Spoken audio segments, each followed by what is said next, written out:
habit, make that habit as easy to adopt as possible. We often spend a lot of time on behaviors that are easy.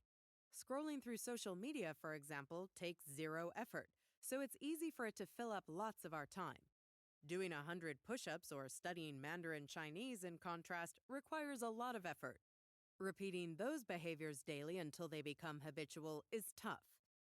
So, making behaviors as easy as possible is key to turning them into habits.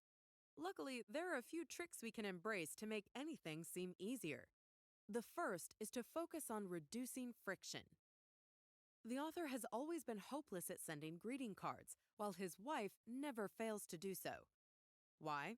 Well, she keeps a box of greeting cards at home, pre-sorted by occasion, making it easier to send congratulations or condolences or whatever is called for. Since she doesn't have to go out and buy a card when someone gets married or has an accident, there's no friction involved in sending one.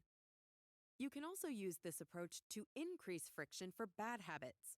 If you want to waste less time in front of the TV, unplug it and take the batteries out of the remote. Doing so will introduce enough friction to ensure you only watch when you really want to. The second trick for making a habit easier in the long term is the 2-minute rule, a way to make any new activity feel manageable. The principle is that any activity can be distilled into a habit that is doable within 2 minutes. Want to read more? Don't commit to reading one book every week. Instead, make a habit of reading 2 pages per night. Want to run a marathon? Commit to simply putting on your running gear every day after work.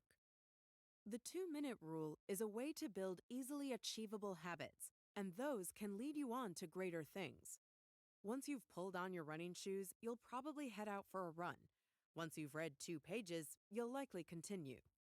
The rule recognizes that simply getting started is the first and most important step toward doing something. Now, let's take a look at the final rule for using habits to improve your life.